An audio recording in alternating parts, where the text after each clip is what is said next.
পরিচিত আওয়ামী অধ্যুষিত এলাকার বাইরে চট্টগ্রাম এবং সিলেট অঞ্চলে প্রচুর না ভোট পড়েছে। চট্টগ্রামের 3টি আসন এবং বৃহত্তর সিলেটের সুনামগঞ্জের একটি আসনে না ভোট জয়লাভ করেছে। কওমি গোষ্ঠীর সঙ্গে না ভোটের সম্পর্কের বিষয়ে আমি নির্বাচনের কয়েকদিন আগে জানতে পারি। আমার এক আধুনিক কিন্তু ধর্ম পালনকারী বন্ধু হঠাৎ একদিন ফোন করে হাঁ ভোট নিয়ে তার সংশয়ের কথা আমাকে জানিয়ে পরামর্শ চাইলেন। তিনি কওমি আলেমদের কাছে শুনেছেন হাঁ ভোট দিলে বাংলাদেশ সমকামীদের স্বর্গভূমিতে পরিণত হবে। এ বিষয়ে তিনি নাকি বায়তুল মোকাররমের খতিব মাওলানা আব্দুল মালেকের খুতবাও শুনেছেন। আমি ব্যক্তিগতভাবে খতিব সাহেবকে চিনি এবং একজন বিনয়ী সরল ব্যক্তি হিসেবে তাকে পছন্দ করি। তিনি হাঁ না ভোট নিয়ে ঠিক কি বলেছেন আমার জানা নেই, তবে পরবর্তী সময় আমার সহকর্মীরা জানিয়েছিলেন যে তিনি হাঁয়ের ব্যাপারে আসলে নেতিবাচক ইঙ্গিত দিয়েছেন। যে হাঁ ভোট দিবে না ভোট দিবে, সুবহানাল্লাহ। দেখেন, হ্যাঁ না দুইটা অপশন আছে কি নাই? অপশন যখন দুইটা আছে, এখন সবাই তো বলছে, সরকারও চাচ্ছে হাতে ভোট দেওয়া হোক, হাতে ভোট দিলে দেশের ফায়দা হবে, নাতে ভোট দিলে দেশের উন্নতি বাধাগ্রস্ত হবে। সরকারও বলছে হাতে দিলে দেওয়া উচিত, উৎসাহ দিচ্ছে।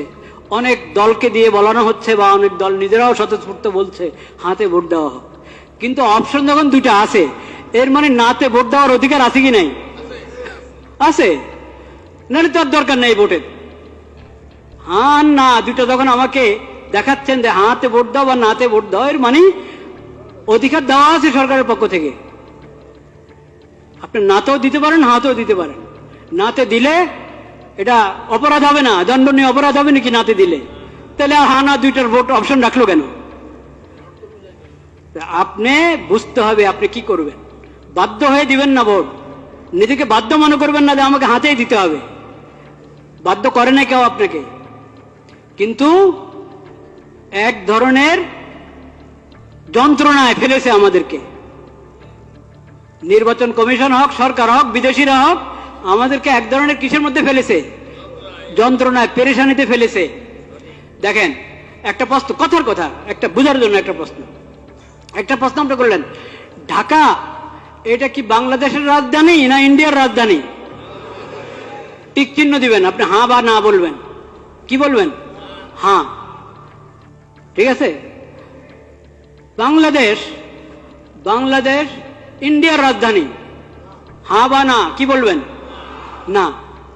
এখন আপনাকে প্রশ্ন করে, ঢাকা দিল্লি এটা বাংলাদেশের রাজধানী না, কি বলবেন? ঢাকা এবং দিল্লি বাংলাদেশের রাজধানী, দিল্লি এবং ঢাকা ইন্ডিয়ার রাজধানী, কি বলবেন আপনি কোন? তো এখানে তো এরকম করে রেখেছে 5-6টা জিনিস। আপনি হ্যাঁ বললে সবগুলোকে হ্যাঁ বলবেন, না বললে সবগুলোকে কি বলবেন? কেন অপশন নাই? কেন 5টাকে আলাদা আলাদা ভোট নেন? আপনাদের কি সিলের টান পড়ছে না কালি কাগজ না কিসের টান পড়লো? 6টা জিনিসের উপর একসাথে বললে হ্যাঁ, আর না বললে 6টার উপরে কটা? মোট কটা? 5টা, 8টা। আচ্ছা যাই হোক, যে কটার উপরেই সবগুলোর উপর হ্যাঁ বললে সবগুলোর উপরে হ্যাঁ, না বললে সবগুলোর উপরে কি না? কেন আলাদা আলাদা করে বলেন না কেন? এখন তো মানুষকে মুসিবতে ফেললেন। সে আপনার 4 কথা বা 5 কথা বা যত কথাই আছে, কথার কোনোটার সাথে একমত, কোনোটার সাথে কিনা একমত না। আলাদা আলাদা থাকলে সে আলাদা আলাদা উত্তর দিত, একটাতে দিত হ্যাঁ, একটাতে দিত না। এখন আপনি তাকে বাধ্য করলেন, হ্যাঁ বললে সবগুলোর উপরে বলো, না বললে সবগুলোর উপরে বলো। আমি তো সবগুলোর উপরে হ্যাঁ বলতে পারছি না, আমি তো সবগুলোর উপরে নাও বলতে পারছি না। কেন আমাকে বাধ্য করা হলো?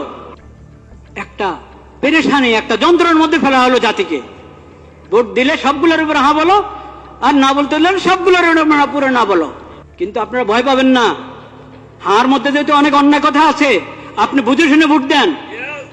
এই কথা কখনো ভাববেন না, এসব প্রতারণাতে আসবেন না যে নাতে ভোট দিলে দেশের উন্নতি রুখে যাবে, দেশের উন্নতি বাধাগ্রস্ত হবে।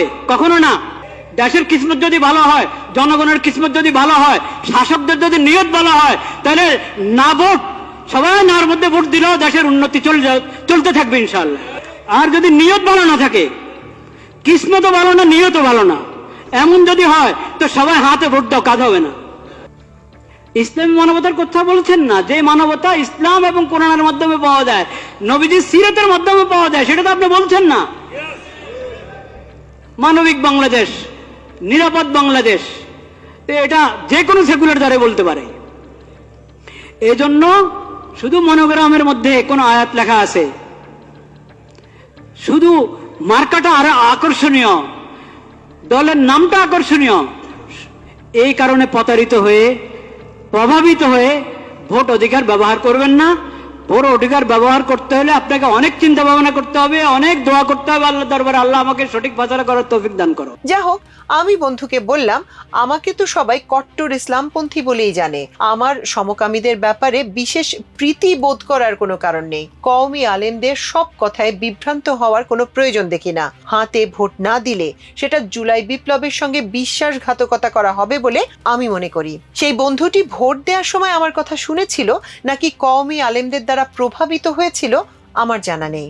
আমি চট্টগ্রামের 3 আসনে না ভোটের জয়লাভের বিষয়ে ফিরে আসছি। চট্টগ্রাম 8, 12 এবং 13 আসনে জয়লাভ করেছে বিএনপি মনোনীত প্রার্থী এরশাদুল্লাহ, এনামুল্লাহ হক এনাম এবং সরোয়ার জামাল নিজাম। 3 জনের সঙ্গেই আমার একসময় প্রীতির সম্পর্ক ছিল।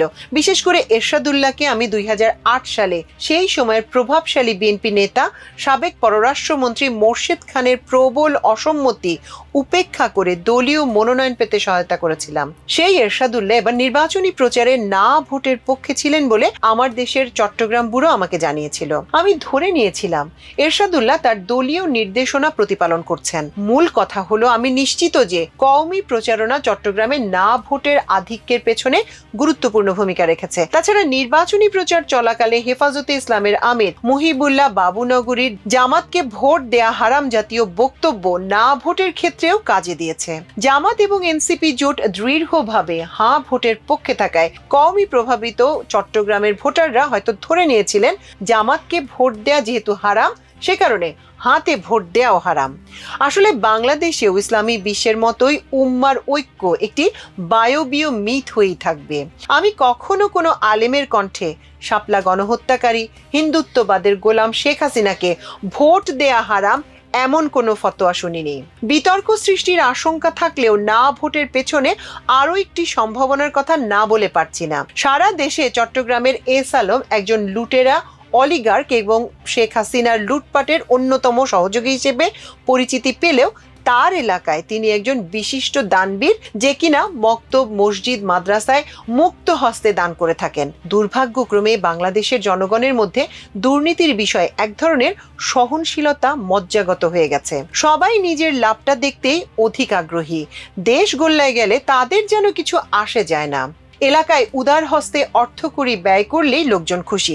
সম্পদের উৎস নিয়ে দান গ্রহীতাদের মধ্যে তেমন একটা মাথা ব্যথা দেখা যায় না। এস আলমের মতো দুর্নীতিবাজ অলিগার্করা সব সময় সংস্কারের বিপক্ষে থাকবেন, এটাই স্বাভাবিক। রাষ্ট্রের বিলিয়ন বিলিয়ন ডলার মেরে দেয়া পলাতক ব্যক্তিটি সংস্কারের বিরুদ্ধে চট্টগ্রামে তার সবটুকু প্রভাব খাটিয়েছেন বলেই আমার ধারণা। হাসিনা রেহানার দোসর লোকটি দুর্নীতির মাধ্যমে প্রাপ্ত অর্থের যেহেতু কোনো সীমা পরিসীমা নেই, কাজেই সেই অর্থের কিয়দাংশ তিনি এবারের নির্বাচনেও প্রভাব খাটাতে ব্যয় করেছেন বলে মনে করা যেতে পারে।